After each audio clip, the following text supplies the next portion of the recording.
Buenas noches, mi nombre es Henry Miguel Mesa Álvarez, soy estudiante de la carrera de Ingeniería Civil en la Universidad Continental.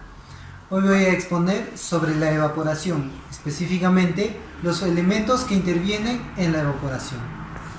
Bueno, en esta exposición vamos a hablar sobre la importancia de la evaporación, vamos a definir qué es la evaporación, vamos a hablar sobre las condiciones básicas para que pueda ocurrir este fenómeno. Vamos a hablar un poco sobre la ley de Dalton. Vamos a tratar también sobre los elementos que intervienen en la evaporación, tanto meteorológicos como geográficos. Vamos a dar algunas conclusiones y por último mencionar las referencias que hemos tomado para esta exposición. Bien, la evaporación. Gran parte del agua que llega a la Tierra retorna a la atmósfera por medio de la evaporación y la transpiración. La transpiración viene de las plantas.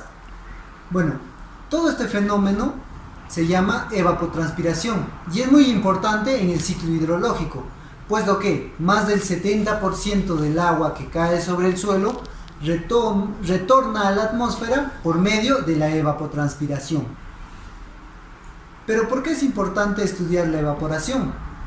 La evaporación incide mucho en distintas disciplinas. Podemos tomar como ejemplo para los meteorólogos que dice la evaporación da la condición y las características energéticas de la atmósfera para que altere las masas de aire que en ella existen. También para los hidrólogos es de interés conocer las pérdidas de agua por la evaporación en las corrientes, en los embalses, en los canales. Para el agrónomo, por ejemplo, es de interés conocer también la pérdida de agua en las superficies del suelo cuando se trabaja distintos tipos de cultivo. Pero, ¿qué es la evaporación? Podemos definir a la evaporación como el proceso por el cual el agua pasa de un estado líquido a un estado gaseoso, ¿no? Pero, ¿cómo se produce? De manera molecular, esto se produce por el aumento de energía cinética que experimentan las moléculas producido por un incremento de calor. Este aumento de energía hace que las moléculas brinquen de manera continua e intercambien posiciones entre dos zonas.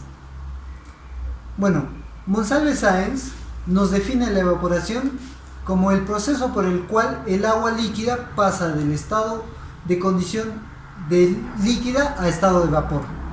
Y nos refiere una ecuación donde nos dice que E igual a la tasa de evaporación por unidad de área va a ser igual a la masa por unidad de área que pasa al estado de vapor en un intervalo de tiempo. Pero, ¿cuáles son las condiciones básicas para que pueda ocurrir este fenómeno? Tenemos dos tipos. Tenemos las condiciones meteorológicas y las geográficas. En las meteorológicas, la más importante es que exista una fuente de energía con condiciones naturales que debería ser en este caso la radiación solar. Bueno, Monsalve Sáenz nos menciona que para un gramo de agua, para poder evaporarse, necesitamos de 540 calorías a 100 grados Celsius o 600 calorías a 0 grados Celsius. También, otra de las condiciones básicas es el gradiente de concentración de vapor. ¿Pero qué es el gradiente de concentración de vapor? Es la tasa de variación de un elemento meteorológico en función a su distancia, en este caso a la altura. Bueno, para hablar un poco más sobre la gradiente de condición de vapor, podemos tomar en cuenta la ley de Dalton. La ley de Dalton nos da tres factores importantes. Nos dice que tenemos un E sub W, que es la presión de vapor existente en una zona de intercambio, el E sub A, que es la presión de vapor de aire en un tiempo determinado, y el E sub S, que es la presión de vapor de saturación. Con estos tres subíndices tenemos dos condiciones.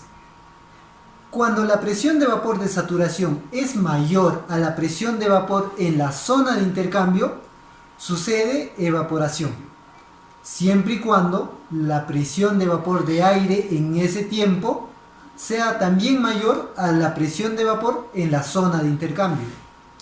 Ahora, la otra condición es cuando la presión de vapor en la zona de intercambio es menor a la presión de vapor en el aire en ese tiempo determinado.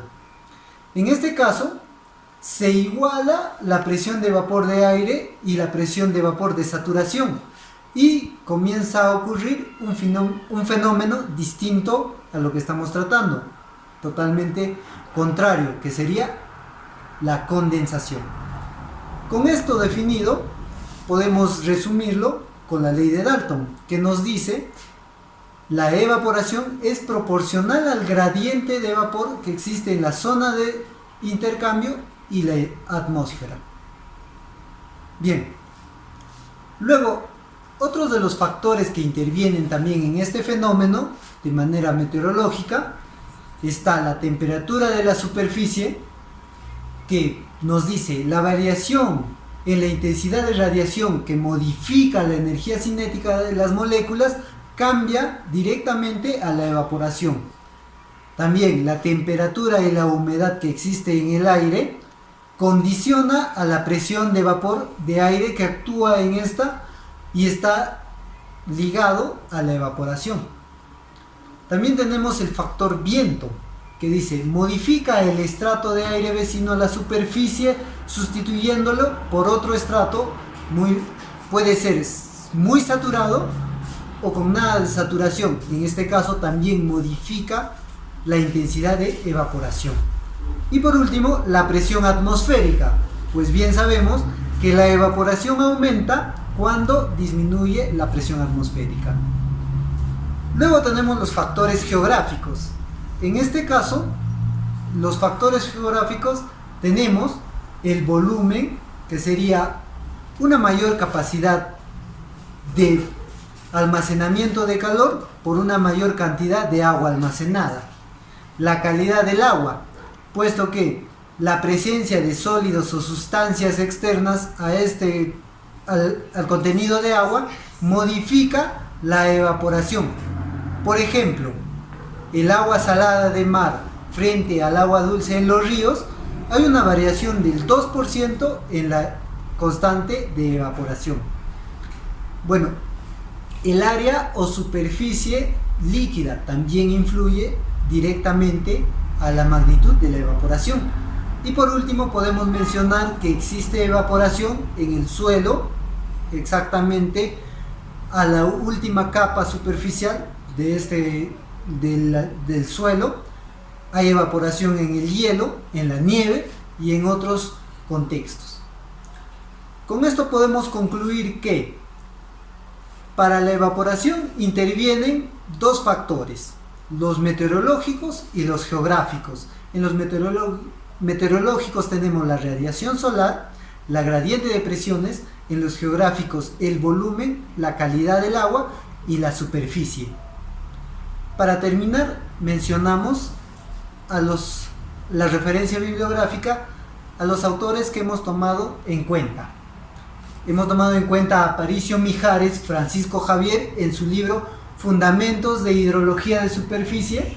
Hemos tomado en cuenta a Caguana Andía Agustín, en su libro Material de Apoyo Didáctico para la Enseñanza de Aprendizaje en la asignatura de Hidrología, y a Monsalve Sáenz, en su libro Hidrología en la Ingeniería.